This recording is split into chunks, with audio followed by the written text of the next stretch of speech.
Sir पहले मैं आपका चैनल का शुक्रिया अदा करता हूं कि आप गरीब लोगों की आवाज़ जो है वो आला ओहदेदारों तक पहुंचाते हैं। हमारी जो 7 तारीख की स्ट्राइक का जो सवाल है, हमें लगता था कि बजट में हमारा कुछ ना कुछ हो जाएगा, लेकिन जब बजट हुआ हमें पता चला कि बजट में आपके लिए कुछ नहीं रखा गया। तो हमें समझ नहीं आती है कि हमारे जो वहाँ पर एमपी बैठे हुए हैं, जो हमारे वहाँ पर यहाँ से जो एमपी चुने गए थे, जिनको हमने वोट किया था जितेंद्र साहब को, हमें समझ नहीं आती है वो किस चीज़ के लिए वहाँ पर बैठा था। हमने सोचा था कि इस बजट में हमारा कुछ ना कुछ हो ही जाएगा, लेकिन हमको कुछ समझ नहीं आ रहा है कि वो क्यों नहीं ये बात कर रहा है कि ये जो पीएचई डेली विजर है, इस गवर्नमेंट को ये समझ क्यों नहीं आ रही है कि इनका हम कुछ मसला हल करें। ठीक है, अगर उन्हें परमानेंट नहीं करना था, कम से कम जो अगर यहाँ पर यूटी बनाई गई थी तो कम से कम यूटी का रेट तो देना चाहिए था।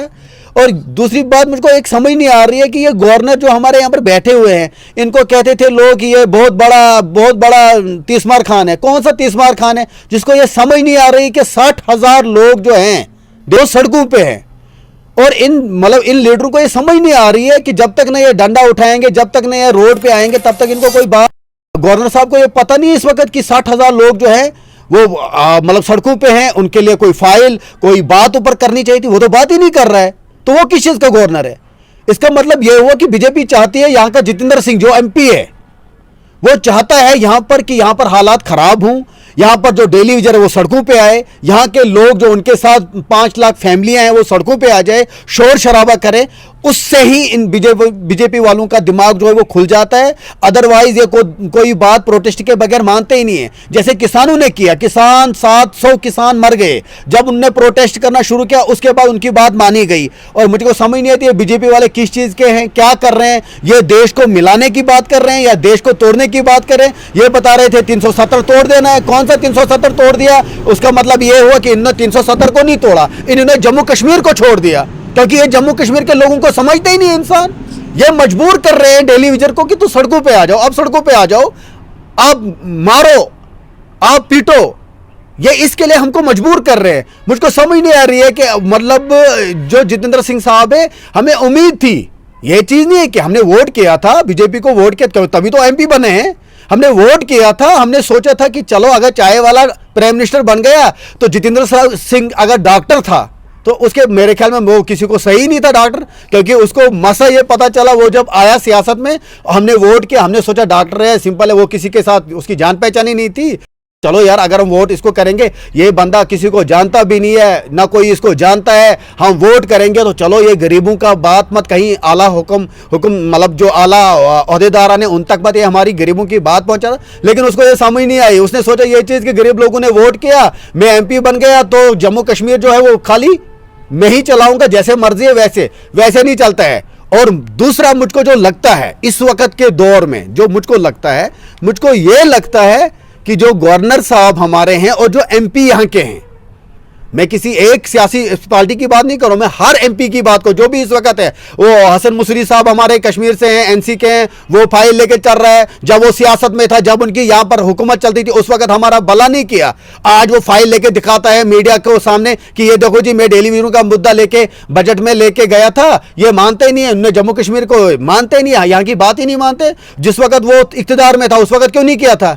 आज वो दिखाता है फाइल। मैं किसी पार्टी को, किसी एक सियासी पार्टी को इसका वो इल्जाम नहीं लगाता हूं। यहाँ की जितनी सियासी पार्टी है, ठीक है, मोदी ने इनको अच्छा किया था, मोदी साहब ने इनको अच्छा किया था कि जो इनको डंडा वो चढ़ाया था, लेकिन समझ नहीं आती है वो ब्यूरोक्रेटों के साथ भी वैसा ही कर रहा है, यहाँ के चीफ मिनिस्टर के साथ भी वैसा ही कर रहा है, और यहाँ के उस मजदूर दबके के लोगों के साथ भी वैसा ही कर रहा है बर्ताव जैसे एक अफसर के साथ करते हैं। हमें समझ नहीं आ रही क्या चक्कर है। हम उम्मीद करते हैं जो हमारा 7 तारीख जो प्रोटेस्ट है डोडा में, ये हमारा प्रोटेस्ट नहीं है, पूरे JNK का प्रोटेस्ट है। इस वक्त जितने भी डेली विजर है पीएचई में, उनका प्रोटेस्ट है 7 तारीख। हर डिवीजन में, हर मतलब डिवीजन लेवल पे ये जम्मू से कॉल आई हुई है कि हर डिवीजन में ये जो छोटे छोटे प्रोटेस्ट होंगे, क्योंकि ये हम तैयारी कर रहे हैं उस चीज के लिए जिस चीज के लिए किसान डोर टू डोर कैंपेन कर रहे थे कि हाँ जी, हमने ये अगर ये ऑर्डर खत्म कराना है तो इसका मतलब ये है कि आपने भी अगर अपनी बात मनवानी है, जो डेली विजिटर 60,000 जो डेली विजिटर है, अगर उनने अपनी बात को मनवाना है, इसलिए हमने ये छोटे छोटे प्रोटेस्ट जो शुरू किया है। और इंशाल्लाह जो 7 तारीख जो प्रोटेस्ट है, जो जम्मू से कॉल आई है, जो हमारे लीडरशिप जो जम्मू में बैठी हुई है, हमारे रवि साहब हैं, ताज साहब हैं, हुशार जी साहब हैं, जितने भी लीडरशिप जम्मू में बैठे हैं, तो उन्होंने ये कॉल दी है। ये एक यूनाइटेड फ्रंट है, जो PHE एम्प्लॉइज यूनाइटेड फ्रंट है, ये एक सब मिले हुए हैं इस फ्रंट में। इन्होंने कॉल दी है कि ऐसे हमारा मसला हल नहीं होगा अगर हम इकट्ठा नहीं होंगे, ये ऐसे मसला हल होने वाला नहीं है। यहाँ के सियासतदानों को ये आहिस्ता आहिस्ता ये बातें समझ नहीं आती है, इसलिए हमको ये दोबारा रुख करना पड़ रहा है सड़कों के लिए। हम सब साथियों से गुजारिश करता हूँ, जितने भी साथी ये वीडियो देखेंगे, ये जितने भी मतलब ये वीडियो को इसको देखेंगे, वो शेयर भी करें और दूसरे अपने साथियों से भी कहें कि जो 7 तारीख डोडा में प्रोटेस्ट है, उसमें जोक दर जोक जो लोग हैं वो आ जाए, जो हमारे डेली विजिटर वो आ जाए, क्योंकि 7 तारीख का प्रोटेस्ट कामयाब करना है। उससे ही हमारा जो है कुछ मसला हल होगा। और आगे जो 7 तारीख फिर जम्मू से जो कॉल आएगी, जो 7 तारीख जम्मू की लीडरशिप जो ये डिसाइड करेंगे कि आगे क्या करना है, हम उन्हीं के उस कारवां में शामिल हो जाएंगे। शुक्रिया। मैं सबसे पहले चिनाब टीवी का शुक्रिया करता हूं, जो कि आप हम गरीबों की बात अक़वाम मुत्तहिदा तक पहुंचाते हैं। बल्कि आपकी बात हमारी एक फ़रियाद है।